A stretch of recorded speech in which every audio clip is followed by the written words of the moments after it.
Let me ask you one question. Who is the best trash talker in NFL history? Who first comes to mind? Is it Deion Sanders or Steve Smith? Maybe Chad Johnson? You could even go with Jalen Ramsey, but to be honest, there's only one man who stands above all the rest. Let me introduce you to Richard Sherman. Hey, get your sorry ass up! Don't eat you up! Get your sorry ass up! Get your sorry ass up! Get your weak ass off the field! Get your weak ass off the field! Hey. Get your weak ass off the field! Yeah, let's see how you do under pressure. Oh, yeah, I've been wanting this shit forever. I've been in the field with whatever they throw at me. Brush it off, pick myself up, moving on to the better. Hey, yeah. Richard Sherman would talk as much as he wanted because he knew he could back it up. But Richard Sherman wasn't handed anything in life. Let's go back to how Richard Sherman got here. Richard Sherman grew up in Compton, California, far from the bright lights of the NFL. In high school, he didn't play cornerback, he actually played wide receiver. At Stanford, he also played receiver, but he got hurt, and Sherman was forced to switch to defense and play cornerback. This would be a blessing in disguise for Sherman. He got drafted by the Seattle Seahawks at pick 154 in the 5th round in 2011. People were not high on Richard Sherman. They said he was too slow and that he wouldn't amount to anything in the NFL. The league thought that he would be another late round pick that wouldn't do anything. Richard Sherman didn't care though. Richard Sherman had a high football IQ and he could play the ball like no other corner could. He did what he did best, and that was to dominate. 3rd and 5 into the nickel. That's picked off by Sherman. Now buckle up. Here he goes. While also having some words to say. I was still going through it, friends doing pills, and came faster than it should've. I was Buddy Hill, shooting at a pace soon as I pull up, dropping buckets. Hey, yeah, like it's nothing. Deep down the field, In the kitchen, chopping onions. Yeah. Tears falling down. Underdog is finally overcoming, cause I'm dropping buckets. Hey, yeah, like it's nothing. Hey, earn my respect and burn a budget. Hey, tears falling It didn't matter down. how big or fast the wide receiver was. If Richard Sherman was guarding him, that wide receiver was strapped down the entire game. The Seahawks defense was elite. The Legion of Boom was no joke. In 2013, the Seahawks obtained the #1 seed with a record of 13-3. The Seahawks defense had players like Richard Sherman, Earl Thomas, Cam Chancellor, Bobby Wagner, and many others. This Seahawks defense was elite at every level of that defense. Hey, hey, yeah. Kaepernick wide open and making the catch. Go to the phase and get ready to pray. We try to be amazing, nothing I change. The streets that we breathe, they throw for Davis praise. lost the ball. He's going to knock this ball out, and then Earl Thomas is going to make Gronkowski pay. You cannot draw it up any better than that. Make that big guy pay a price for coming over the middle. No shot to the head. And Seattle were to dominate the next couple years. In 2013, the Seahawks obtained the #1 seed with a record of 13-3 in the NFC Championship game. Richard Sherman had the task of guarding Michael Crabtree.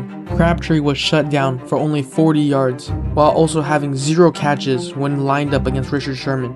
Crabtree had one chance late to change that and win the game for the 49ers. The ball was thrown to the back of the end zone for Crabtree, and the ball was This game is over. Knocked in the air. Intercepted by Smith. Sherman made this crazy play and dropped one of the coldest lines in NFL history. Well, I'm the best corner in the game. When you try me with a sorry receiver like Crabtree, that's the result you're gonna get. Don't you ever talk about me. Who was talking about you? Crabtree, don't you open your mouth about the best. Or I'm gonna shut it for you real quick. LOB. Richard Sherman and the Seahawks were off to the Super Bowl, and 2 weeks later, the Denver Broncos were awaiting them. The Broncos had a historic offense, the best statistical offense ever. This game should be a good game and a close game. It's snapped over the head of Peyton Manning. A flag is down, and the ball's out of the back of the end zone. They're down in 7. They're coming after Manning. Pass is too high and picked by Chancellor. Manning gets hit. Ball up for grabs. Picked off by Smith. Malcolm Smith. All alone.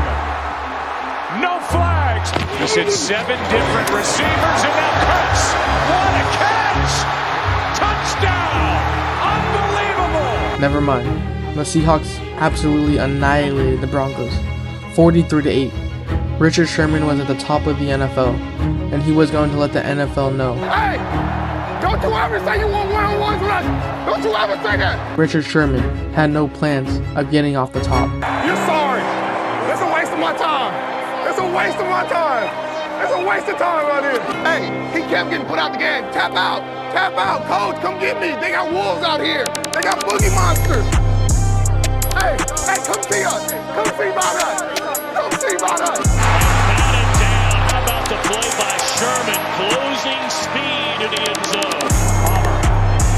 For Floyd. Pass broken up. And there's Sherman for Seattle. Richard Sherman continued to dominate the league, continuing to strap down your favorite receiver every Sunday. Didn't matter if it was Michael Crabtree, didn't matter if it was Odell Beckham, didn't matter if it's Antonio Brown, Richard Sherman had each receiver on locks. Seattle was so good again, they went back to the Super Bowl and tried to repeat, and they were 1 yard away from going back to back.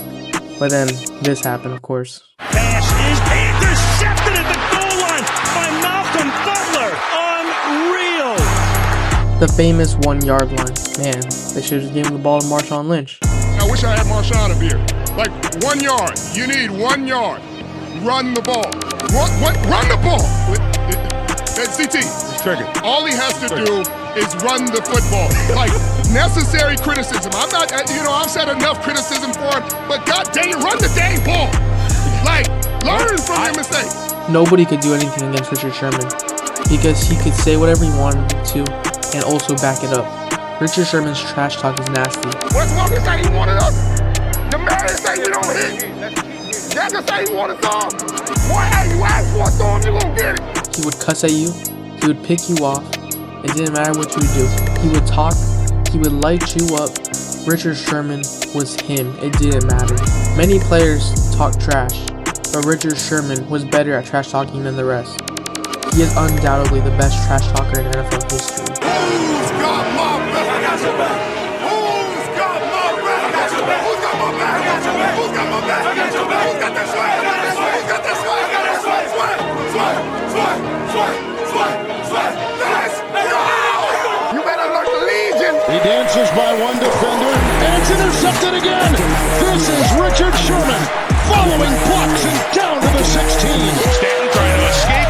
Loads downfield, forfeits. Gerald challenge ball with Sherman, and it feels incomplete. You wanted this noise. You wanted this noise. You wanted this noise. You think you're better than Darrelle Revis is right now? In my 24 years of life, I'm better at life than you. So That's fair. Let's not get personal here. I just want to know, do you think you're better than Darrelle Revis is right now? I'm better than you. Lay low, I don't want attention. Only show what you see. Never no cap in my rap. When I rap on the track, got me feeling like I'm in the league. Ease. I'm in my element. Don't care about relevance. I'm doing me. I'm in my element. We all we got. We all we got. He talked that noise. Oh, because he's on the 10th position. But he ain't here right now.